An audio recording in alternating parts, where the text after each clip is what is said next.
सटाणा शहरातील भागशी रस्त्यावरील तलाठी कॉलनीजवळ असलेल्या बिरोबा ऑटो गॅरेजला मंगळवारी मध्यरात्रीच्या सुमारास अज्ञात व्यक्तीने आग लावल्याची धक्कादायक घटना घडली। या आगीत गॅरेजमधील यंत्रसामुग्री, सुटे भाग तसेच दुरुस्तीसाठी ठेवलेल्या 3 दुचाकी वाहनांचा पूर्णतः भस्मसात झाला। अग्निशमन दलाच्या मदतीने आग आटोक्यात आणण्यात आली, मात्र कोणतेही साहित्य वाचवण्यात यश आले नाही। गॅरेजचे मालक यश पवार यांनी मंगळवारीच दुचाकी वाहनांसाठी लागणाऱ्या साहित्याची खरेदी करून ते गॅरेजमध्ये साठवून ठेवले होते।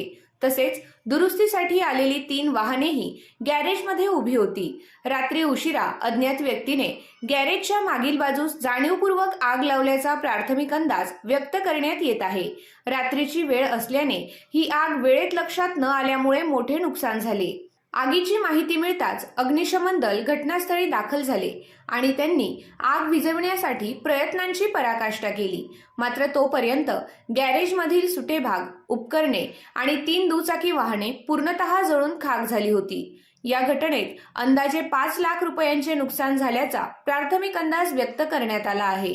सटाणा पोलिसांनी घटनास्थळी पंचनामा करून तपास सुरू केला असून जाणीवपूर्वक आग लावल्याचा संशय व्यक्त केला जात आहे।